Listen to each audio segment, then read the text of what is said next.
Eh bien, mon petit BTC, qu'est-ce qui se passe? T'es totalement mou du genou en ce moment. Malgré tout, on va comme toujours essayer de t'analyser ensemble à la fois sur les vagues d'Elliott et également sur les Ishimoku. D'ailleurs, hier, j'en ai fait une vidéo où on a parlé en Ishimoku et surtout des réglages Ishimoku. J'en ai ressorti un résultat et vous allez le voir, quelle est la décision que j'en prends par rapport finalement au réglage Ishimoku. On va en parler de toute manière, on va bifurquer sur les graphiques, etc. Regardez où est-ce qu'on en est actuellement également. Est-ce qu'on est dans une position d'achat par rapport aux Ishimoku?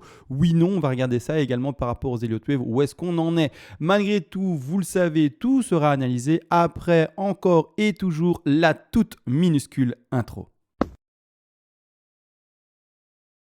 Et ça y est, la petite intro est passée. Et avant de commencer l'analyse, vous le savez, je remercie les personnes qui font des donations à la chaîne pour soutenir cette dernière. J'ose encore une fois le rappeler, mais ça me demande énormément de temps d'enregistrement au quotidien, finalement de travail sur Internet.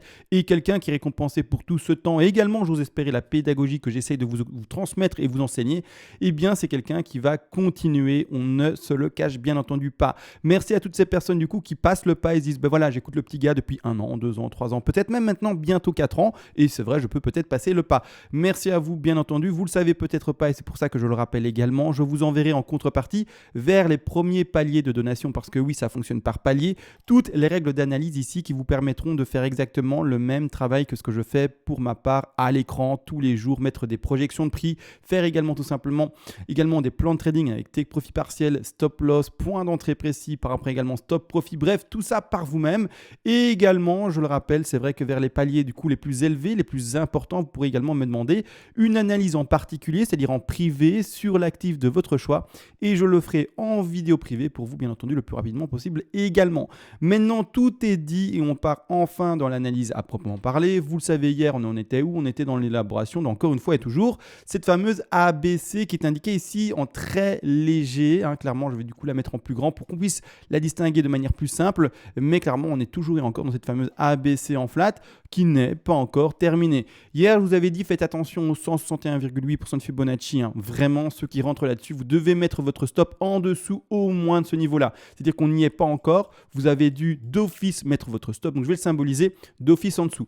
Maintenant, ceux qui également, et j'ose espérer, regarder les vagues de plus grand degré pour se positionner plus précisément, eh bien actuellement, on est dans les 50 à 61,8% de Fibonacci. Donc, on n'est pas du tout mauvais non plus pour le rebond par rapport à la vague 1 vers la vague 2 ici. On le sait, la zone de rebond statistique la plus élevée, c'est entre les 50 et les 61,8% de Fibonacci à hauteur de 73% de chance. Maintenant également, du coup, le stop, comme vous allez le placer, normalement, comme je vous avais dit hier par rapport à la flat, d'office en dessous des 161,8. Et également, si on prend en compte ici clairement dans le développement plus long. Hier, j'ai pas parlé beaucoup de 2, j'ai surtout parlé de la ABC, mais j'aurais dû également parler de la 2. Petite faute de ma part, et petit oubli, mais c'est pas grave. Également, du coup, ici, le mieux du mieux, c'est que son stop loss soit également en dessous de cette zone statistique de rebond des 73% de chance. Donc, mettez également. Le mieux, ce serait vraiment de le mettre en dessous des 61,8, c'est-à-dire aux alentours des prix finalement des 34 000 $, voire même pour celui qui veut vraiment être très, très, très sur la défensive, ou en tout cas positionné vraiment sur aucune action offensive, eh bien tu le mets normalement à la racine du mouvement, c'est-à-dire ici en dessous des 31 000. Malgré tout, à partir de ce moment-là, c'est une question de calcul. Il faut voir si l'exposition par rapport à son stop loss et son point d'entrée, eh bien finalement est bonne. Parce qu'il y a un ratio à jouer, bien entendu, vis-à-vis des objectifs haussiers. Est-ce que ce ratio est bon? Est-ce que l'exposition est bonne? Et si ce ratio est inférieur à 1, je le rappelle, c'est pas bon. Donc clairement, il faut le savoir. On attend normalement un ratio assez intéressant pour pouvoir bien monter avec le cours. Simulons juste maintenant une entrée, par exemple, qui partirait avec différents TP, etc. Je les avais placés, il me semble. Je vais faire ça rapidement. Je vais faire ça très rapidement en 2 secondes. Je ne vais pas partir dans les explications, etc. Donc 3 sur 161,8, la 4 également en régular. Je fais ça rapidement parce qu'on ne va pas s'arrêter là-dessus. Je le fais souvent dans mes vidéos, mais là aujourd'hui j'ai envie d'aller vite. Parce que sinon la vidéo va faire 4 heures et clairement c'est pas ce qu'il faut. Mais voilà, j'essaie de faire ça très très très rapidement avec vous. Hop, de cette façon-ci, voilà, hop, je peux retirer en fait celui-ci, désolé, j'ai mis 2 fibos d'extension et je ne devais pas. Je mets vite mes TP, hop, mes TP, TP1, TP2, TP3, TP1, donc ici c'est des zones de vente, bien entendu, vu qu'on passe à l'achat là-bas en haut pour monter avec le cours. Par après, TP 2 et TP3. 268, il me semble qu'il n'est pas possible étant donné qu'il va au-dessus de la racine. Donc, on ne va pas l'indiquer celui-ci. On va mettre juste un TP de sécu qui est là-bas en bas. Hein. Même pas, je ne vais pas l'indiquer le TP de sécu. Vous le ferez par vous-même. Voilà, vous le mettez assez tôt. Et puis voilà, d'accord. Peu importe. Ici, c'est vite fait pour voir le ratio. C'est-à-dire que, imaginons, vous rentrez par exemple dans les prix entre les 38 000 et un peu plus bas à 35 000. Vous prenez votre outil de langue, hein, bien entendu. Je suis bien sur le langue hein, ici, on est d'accord. Hein, langue, position ici.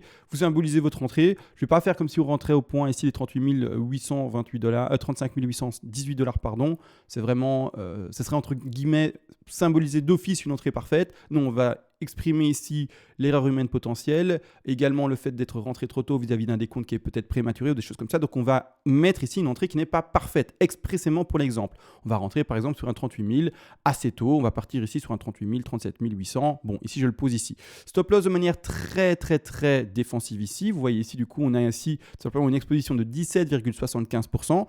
Et quand on va chercher par exemple le premier TP majeur qui est indiqué ici aux alentours des 52 000 $, qu'est-ce qu'on peut observer? On a un ratio de 2.15. 2.15, je rappelle, je vous avais dit en début de vidéo maintenant, il y a déjà peut-être de 2-3 minutes, il faut un ratio qui est supérieur à 1. Ici, je le rappelle, comme on vend par take profit partiel, c'est-à-dire qu'on vend par palier, il y a également un TP de sécu et également, probablement, on mettra un TP, ceux qui l'auront compris, sur également le début de ce fameux niveau de résistance qui est le gap au 46 000 par exemple. Donc ici on peut également, pour symboliser les choses, mettre un TP à 46 000. Comme ça vous voyez qu'on vend vraiment par palier. Bon là j'ai mis deux paliers rapidement par rapport à la 5, mais on peut également trouver des paliers intermédiaires vis-à-vis d'autres indicateurs. Par exemple les gaps ou également Ishimoku avec des niveaux de résistance par rapport à par exemple à LSSB ou bref plein d'indications possibles pour mettre des TP bien entendu.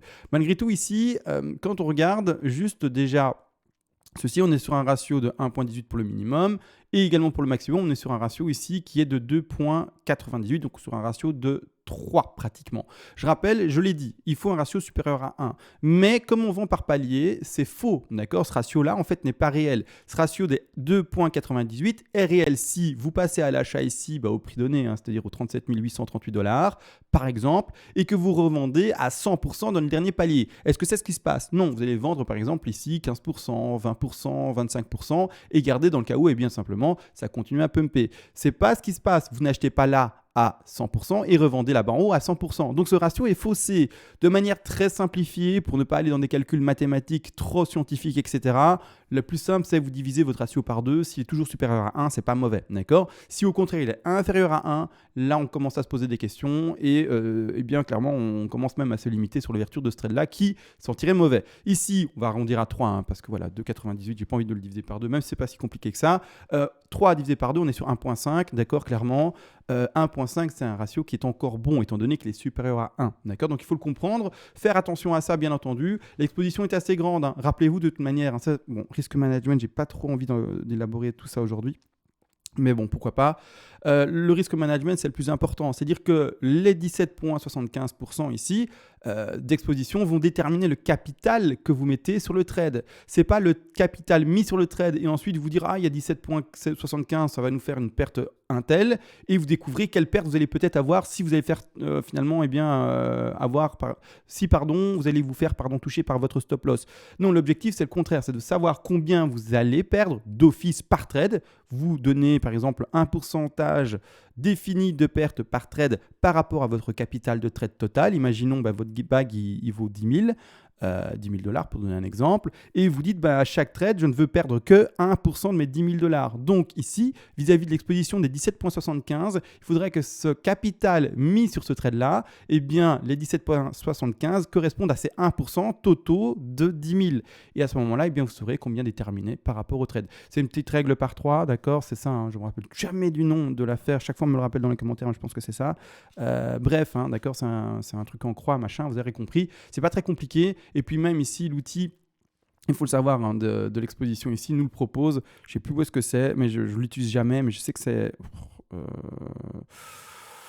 Oh, je ne vais pas cliquer sur n'importe quoi pour ouvrir n'importe quoi, mais vous chercherez vous-même. Je sais que sur cet outil-là, également, il y a moyen eh bien, de faire le calcul qui est fait à l'avance pour vous. Malgré tout, ça, c'est le risque management et il faut en avoir conscience. Si c'est inférieur à 1, on ne l'ouvre pas. Et puis voilà. Maintenant, la personne qui est plus offensive pourra montrer son stop loss plus haut, d'accord. Malgré tout, du coup, elle aura une exposition plus courte, mais elle prendra le risque également que peut-être cette 2 sera plus profonde et ira rechercher son stop. À vous de voir clairement dans quelle école vous êtes. N'oubliez pas, ça ne change rien que vous soyez agressif ou défensif si vous avez un bon risque management. C'est-à-dire que si vous êtes plus agressif, vous aurez des gains plus forts, vous aurez au contraire des pertes qui sont plus fortes, et si vous êtes plus défensif, vous aurez des pertes qui seront plus faibles, mais du coup des gains qui sont également potentiellement à chaque fois plus faibles. Donc l'un dans l'autre se complète. Il faut juste que le risque management soit bon, d'accord, pour pouvoir perdurer sur le temps. Si vous avez un bon risque management, pour moi, il n'y a pas le moindre problème, d'accord. Malgré tout, là, c'est vu par rapport à ce petit trade. On va regarder également, et du coup, en fait, les vagues, voir où est-ce qu'on en est. J'ai fait pas mal de risque management là, et encore, j'ai pas été en profondeur, hein, vraiment, j'aurais pu aller beaucoup plus loin, mais je vous dis, il faut que je fasse court. Voilà, on est vendredi soir, j'ai envie de profiter également de, vous aurez compris, de mon petit vendredi, donc je vais essayer de faire court avec tout ça. C'est-à-dire que pour le moment, l'objectif de A, B, C, A, B et C, ce qui est en rose, n'a toujours pas été atteint pour son objectif théorique maximum.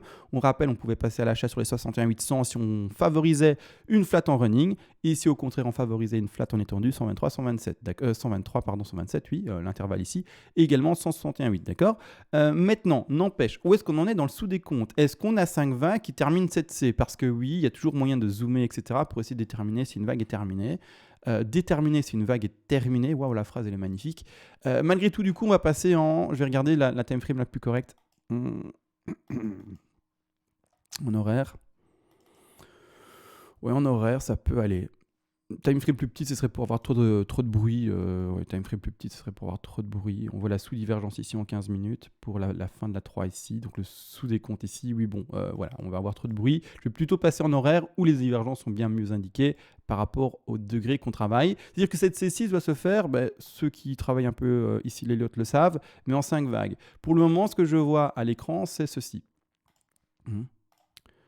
Donc une 1, une 2, une 3, une 4 et une 5 à attendre. D'accord? Donc normalement, sauf si on nous fait une 5 tronquée, vraiment c'est pas ce que je favorise du tout, mais peu importe, on devrait encore enfoncer encore légèrement, j'espère, pas trop, et bien ceci, clairement, parce que sinon si c'est trop, malheureusement pour les personnes qui sont en trade avec un stop loss, entre guillemets agressif, c'est-à-dire qu'il n'a pas été positionné à la racine du mouvement initial qui est là-bas, tout en bas à gauche, aux alentours des 31 000 $, malheureusement ils seront sortis de trade. Je ne veux pas ça pour eux, je veux qu'ils restent dedans également, donc j'espère pour eux, les plus agressifs, que le mouvement sera plutôt léger pour cette 5-ci et rebondir par après. D'accord? Donc là maintenant, moi c'est ce que j'attends. Pourquoi également? Parce qu'en fait là pour le moment j'ai aucune divergence vis-à-vis de la time frame 1 heure, d'accord. Donc ici je vois ici le bas, le plus bas d'ailleurs qui pour moi est le bas de la 3.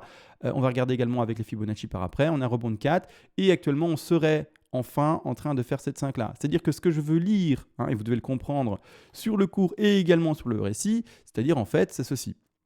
On prend ici un petit plumeau, un petit brush. Je veux en fait que le cours il descende, il fasse un nouveau plus bas, mais pas que le cours, mais que l'expression de l'oscillateur RSI fasse un plus bas. Donc je veux qu'il descende également sans parvenir à faire un plus bas par rapport au précédent plus bas ici. D'accord? Alors que là, ça fera un plus bas par rapport à ce précédent plus bas qui est là. D'accord? Là, sur le récit, je veux lire le contraire. Donc je veux lire une divergence qui est la bienvenue quand on fait en tout cas l'expression d'une 5. Maintenant, c'est ce que j'attends. J'ai lu dans les commentaires certaines personnes qui disaient j'attends une divergence. Félicitations à vous, c'est que vous commencez doucement à comprendre à la fois les vagues, à la fois la combinaison RSI, à la fois bref tout, et vous commencez à maîtriser réellement les choses. Et moi je trouve ça très très bien et je suis très heureux de voir que mon travail pédagogique porte ses fruits vis-à-vis de vous. Donc vraiment l'objectif sur cette chaîne c'est d'être autonome. C'est-à-dire qu'un jour vous n'aurez plus besoin de moi et vous ne regarderez plus mes vidéos. C'est vraiment en fait l'objectif. C'est bizarre mais vraiment c'est l'objectif de la chaîne. Malgré tout maintenant on va quand même regarder ici également les petits fibos. Donc je commence à la racine, je vais en bas de 1, on rappelle les fibos de 3 tout de même avant d'indiquer le fibo dessus. Ici les fibos d'une 3 sont normalement les 161,8, 261,8, 423,6, plus rarement on a les 200. Et également les 361,8. On va regarder ce petit chiffre 3, combien il a été cherché. Je positionne mon fibo dessus. On va chercher un peu plus des 200. Des 161,8. Ici, dommage, c'est pas parfait. Bon, c'est comme ça. Parfois, on dépasse un peu les objectifs. Malgré tout, la 3 dépasse les 161,8. Donc ici, ça me conforte réellement dans le fait qu'on soit dans une 3. Par après, on fait un rebond. Alors la 2 ici semble avoir été faible. Je dis semble, même si je suis presque sûr visuellement, mais il est vrai que parfois il y a des petits pièges optiques, et c'est-à-dire que je préfère être sûr en indiquant ici le Fibonacci. D'ailleurs ici clairement, le rebond me semblait extrêmement faible. On dépasse les 38,2. D'ailleurs ici peut-être que la 2 est là en fait, bon c'est pas grave. On dépasse les 38,2 mais on touche presque les 50. Donc finalement on est pratiquement à un retracement de 2 qui est classique. Donc vous voyez un peu, les effets d'optique peuvent parfois être trompeurs, d'accord? Donc ici on fait attention, clairement. Et donc ici, qu'est-ce qui se passe? Normalement quand on a une 2 qui est faible, on doit retrouver une 4 qui est forte. Objectif de 4 fort, c'est les 38,2, 50. Même privilégier les 50. Qu'est-ce qui a été fait? En tout cas, quel a été le développement actuellement de la 4? Donc on va mettre le Fibo de retracement également. Je mets le Fibo de retracement. On a été chercher les 50, même plus. Donc vraiment une 4 très très forte dans son retracement aussi, ici, clairement. Et voilà, maintenant on a notre 4, d'accord? On est en train de faire ici normalement la 5. En tout cas, on ose l'espérer. Je ne pense pas qu'une 4 se développe aussi longtemps vis-à-vis du temps qu'a mis en tout cas la 2 à se développer. Donc je suppose que la 4 a déjà été terminée et qu'on commence enfin ensemble la dernière vague baissière. Malgré tout, voilà où on en est. Maintenant, on laisse un peu le cours descendre normalement pour après enfin rebondir et retourner dans ces objectifs qui ont été donnés, les TP qui ont été donnés, etc. déjà plus haut. D'accord? Maintenant, ce qui va se passer, c'est que je rappelle rapidement le grand degré et puis on va sur Ichimoku. Je rappelle dans le grand degré, pour moi, on devrait reconnaître un léger rebond. J'insiste sur le fait léger parce que après, malheureusement, on devra reconnaître cette dernière phase de baisse qui est en fait la A, B et C ici en jaune que je vais mettre maintenant en plus épaisse et qui est quasi invisible. Tout ce travail ici que l'on voit ici à l'écran est lui-même et surtout la ABC ici en jaune est elle-même le sous-décompte d'une vague qui est plus grande. Donc je prends le temps juste de dessiner ou en tout cas de nettoyer un peu le graphique.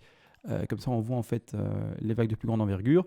Mais on travaille ça depuis maintenant un bon bout de temps parce que malheureusement, notre petit BTC a été à plat pendant trop longtemps, pendant quasiment depuis en fait mars. Donc ça fait déjà 2-3 mois, même plus.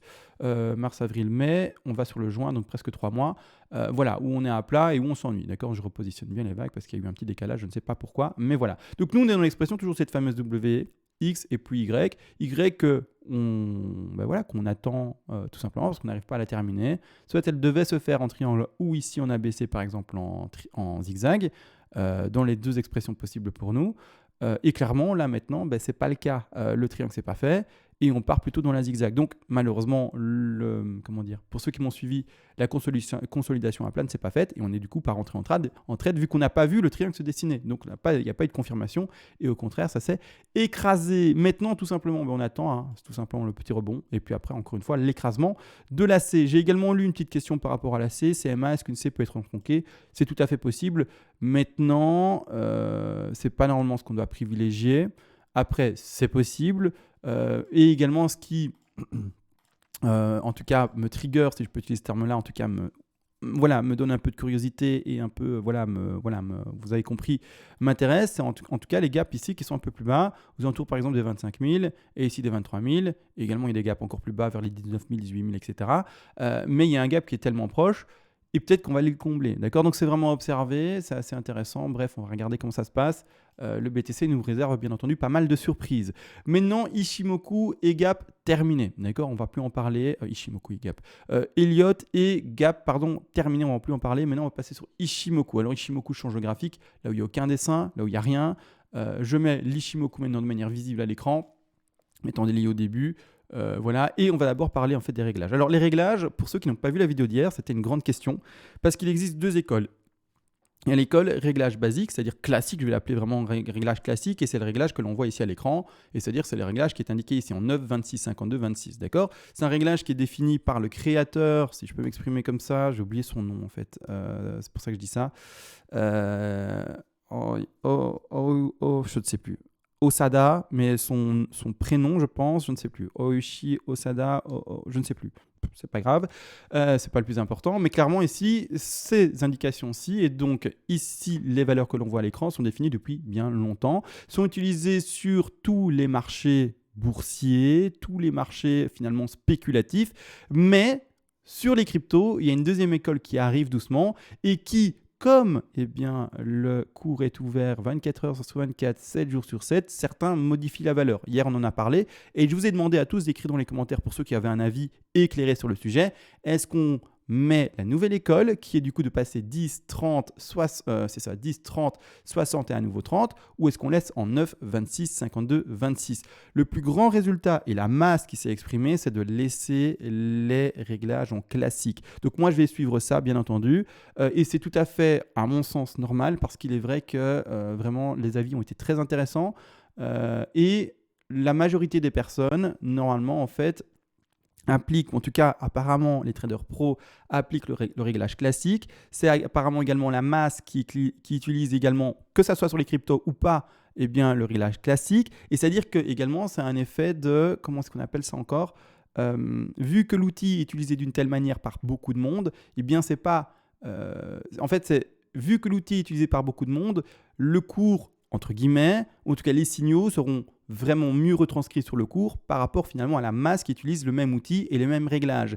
Maintenant, si tout le monde utilisait au contraire peut-être un autre réglage, peut-être que du coup, eh bien, le graphique se dessinerait autrement, sans pour autant prétendre que c'est l'Ichimoku qui détermine comment eh bien, se dessine le graphique. Mais vous aurez compris, les prises de position, ouverture de trade, etc., vente, achat, etc., se feraient peut-être différents, en tout cas dans une autre proportion, si par exemple ces réglages-là eh bien, étaient pas bien, tout simplement utilisé par la masse et que c'était peut-être d'autres réglages qui étaient utilisés par la masse. Mais non, on m'a dit clairement, CMA, ça répond carrément très bien quand bien, on l'est en classique, même si on est sur un marché qui est 24, 24, 7, 7. Apparemment, l'experte d'Ichimoku qui a écrit un livre dessus, de nouveau, j'ai oublié son prénom et son nom, je suis désolé. Bon, c'est pas grave, vous le direz dans le commentaire, hein, vous êtes là pour ça également. Quand j'ai des petits trous de mémoire, vous pouvez me le dire. Mais clairement, elle également, apparemment, est à fond sur le fait de garder les réglages classiques. Donc, ce que je vais faire moi, c'est très simple. Je vais également garder les réglages classiques, d'accord? Donc, je vais rester sur du 9, 26, 52, 26. Et toutes mes futures vidéos, vous ne verrez plus jamais, par exemple, de 10, 30, 60 et 30, d'accord? Plus jamais de plus jamais. Et on va rester là-dessus. Donc maintenant, débat fait, débat terminé, et on va enfin lire le Ichimoku. Ichimoku en daily, ça n'a pas changé, il n'y a aucune, voilà, il n'y a rien à dire. Voilà, on est sur des perspectives baissières en ce moment. On est en dessous de la SSB, on est en dessous de la Kijun, et également, tout simplement, la fameuse lagging span se retrouve. Donc pour vous, d'ailleurs pour vous, il faut que je mette ceci. Ah, il est déjà mis. Ah, il est trop bien. Trop bien. Il est déjà mis en fait. Ici, les petits repères à gauche. Tant mieux. Et la Chiku Span pour vous, hein, parce que je ne sais pas pourquoi je n'ai pas écrit non plus lagging span, c'est le deuxième nom. Mais bon, moi j'ai toujours eu l'habitude de dire lagging, donc je dis lagging. Il se retrouve également en dessous du cours. Donc pour le moment, ce truc que l'on voit ici à l'écran, c'est bear. Est-ce que j'ai oublié de mettre grand écran depuis tout à l'heure? J'espère pas. Bon, c'est pas grave. En fait, ici, il faut comprendre que tout ça, c'est bear pour le moment en daily. Il n'y a aucun signal en termes de Ichimoku ici qui nous montrerait qu'on est clairement bull actuellement vis-à-vis de la petite time frame en daily. Attention, hein, quand on passe en weekly, on est bull. Hein. D'accord? Quand on passe en weekly, on est bull. Il est vrai qu'on transperce pour le moment légèrement la Kijun, mais autrement, ici, on voit que la lagging span est toujours au-dessus. On est également toujours au-dessus du nuage, toujours du coup également au-dessus de la SSB. Bon, il y a juste la Kinju qui s'est fait un peu transpercer, mais ce n'est pas trop grave non plus. Donc on est toujours dans une tendance générale haussière en weekly, mais par contre quand on passe dans des time frames plus petites, on est maintenant dans une micro-tendance baissière. Maintenant, quand on passe en 4 heures pour voir bien en termes de trading où est-ce qu'on en est par rapport à 12 ouvertures de trade haussier. Là, je vais retirer ce petit rectangle vert qui était indiqué par rapport à hier.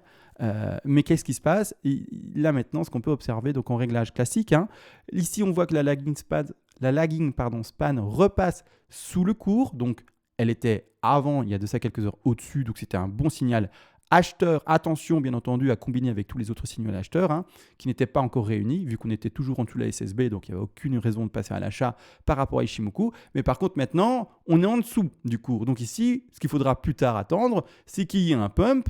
Par exemple, on va symboliser un pump. Mais également que la lagging span pump et à un moment parvienne à recasser le sommet de son cours et passe au-dessus du cours, c'est-à-dire la résistance du cours est passée au-dessus du cours. Au moment où on aura la lagging span au-dessus du cours, là ici le cours qui casse à la fois la Kijun et également à la fois la SSB, là ok on passera à l'achat. Mais il faut ces trois choses finalement alignées, réunies pour pouvoir passer à l'achat.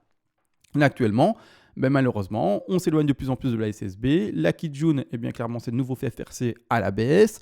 Et également, ce qu'on voit, c'est que la fameuse lagging span et la Chikou span pour vous, vis-à-vis ici de l'indication à gauche, eh bien malheureusement, elle est de nouveau également en dessous du cours. Donc pour le moment, c'est encore une fois une question de temporisation. Pas d'ouverture de langue pour ceux qui vraiment utilisent également l'outil Ishimoku. Ceux qui font également tout simplement le mix des deux avec les vagues d'Elliott. Et également, vous l'aurez compris, les Ishimoku, il vous faudra à la fois attendre la confirmation de vagues bien dessinées et également la cassure d'Ishimoku. Et après, déterminer vos différents paliers. Les paliers ne changent pas, entre guillemets, par rapport au take profit partiel si vous avez bien entendu, toutes les conditions sont réunies et qu'on pète à la hausse. À ce moment-là, vous devrez mettre toujours les mêmes, c'est-à-dire les alentours par rapport ici. Bon, partons du principe que voilà, on va simuler la chose. Voilà, on va simuler le cours. Peu importe, il casse plus tard. D'accord ? Peu importe, il casse plus tard.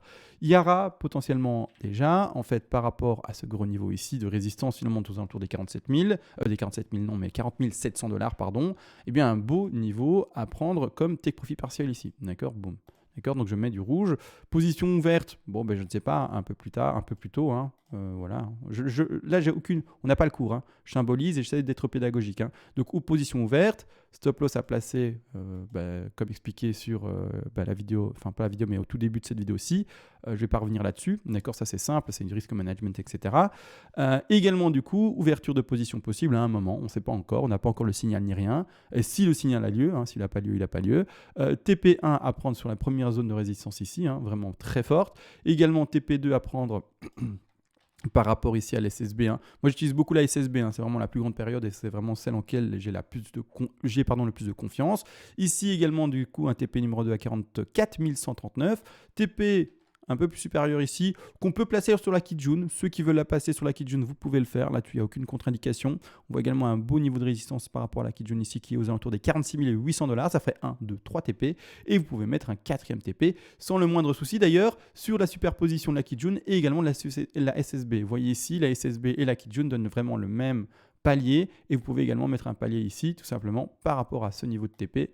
Ici, aux alentours, tout simplement, comme on le dit, des 52 000. Vous pouvez en mettre un peu avant, mais bon, voilà, il est déjà tellement proche que voilà, autant attendre les deux et surtout le palier le plus important avec la Kijun également et la SSB qui nous indique ce palier-là. Après, il y a des paliers plus élevés à mettre si vous le voulez, mais là, on est déjà sur 1, 2, 3, 4 TP.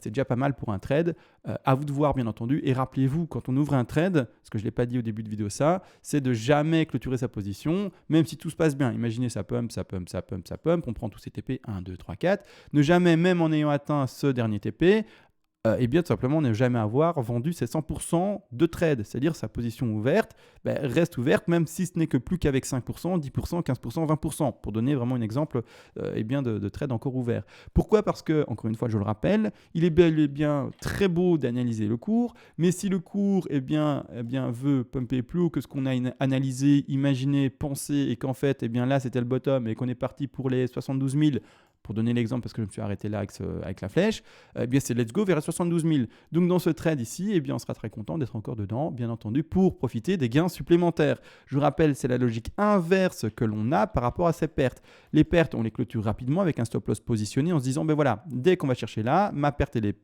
finalement calculée, prédéfinie, et j'accepte pas de perdre plus. Donc, je clôture rapidement mes pertes. Au contraire, quand on fait du bénéfice, on ne crache pas sur tous les bénéfices supplémentaires possibles. Et là, on ne le clôture pas vite, d'accord ? Donc, quand on est en bénéfice, on clôture son trade le plus tardivement possible pour engranger un maximum de bénéfices qui n'est même peut-être pas attendu et du coup est une belle surprise à la fin. Maintenant, par rapport à ça, est-ce que j'ai tout dit ? Donc, on est revenu sur les réglages Ishimoku. Ceux qui veulent lire tous les retours qu'il y a eu dans les commentaires, allez sur la vidéo précédente et amusez-vous à lire les commentaires. Il y a 90% des gens qui disent que clairement le classique est le mieux. Il y en a d'autres qui ont même des réglages plus définis par rapport à un travail personnel, c'est-à-dire qu'ils ne sont même pas sur du 10, 30, 60. Ils sont sur, par exemple, que je me rappelle, il y avait du 9, 50, 56 et du, bon, vous aurez compris, et du, je ne sais plus combien. Bon, bref, des réglages vraiment plus définis et plus personnalisés. Il y a d'autres personnes qui disaient que, en fait, c'est le moderne, le nouveau qui est plus finalement cohérent et également du coup plus défensif sur sa position et donc avec plus d'assurance dans une prise de trade. Maintenant, encore une fois, il y a plein d'avis, mais les 90% disent retour qu'il y a eu, c'est CMA, on ne touche pas aux réglages, que ça soit sur les cryptos ou pas sur les cryptos, on laisse les réglages classiques. Et moi, il n'y a pas de problème, je vais également du coup rester sur les réglages classiques. C'est juste que comme je vous avais dit, j'ai vu qu'il y avait des réglages potentiels pour les cryptos et du coup ça m'a mis en débat. Ah oui, qu'est-ce qu'on doit faire? Est-ce qu'on doit du coup bien modifier pour les cryptos? Et apparemment non, il ne faut pas modifier pour les cryptos. Et donc je suis très content d'avoir une communauté qui m'a clairement dit les choses face à face, sans langue de bois, en me disant c'est CMA, non, il ne faut surtout pas toucher à ça. Maintenant, tout est vu. Je vais retirer ici Ishimoku qui fait mal à la tête parce que quand on regarde Ishimoku comme ça, mon Dieu, ça ressemble à rien. Voilà, c'est beaucoup plus net, on voit mieux le BTC et c'est beaucoup plus sympa. Maintenant, clairement, je vous souhaite à tous une bonne journée, enfin non, même pas, bonne soirée, bonne nuit. Voilà, un bon début de week-end parce qu'il va en tout cas normalement être beau. Encore une fois, ça dépend si vous êtes de la même région que moi, mais voilà, normalement, il va faire super beau. Donc, ceux qui sont France, Luxembourg, Belgique, Suisse, tout ça, normalement, il va faire beau pour vous. Tant mieux et profitez-en. Ceux qui sont je ne sais pas où, je ne sais pas, en Australie, que malheureusement, il va faire moche, dommage pour vous. Venez ici en Europe, d'accord? Malgré tout, bonne journée à tous, bonne soirée à tous, bonne nuit à tous, bonne matinée à tous, et on se retrouve à demain. Et sur ce, ciao!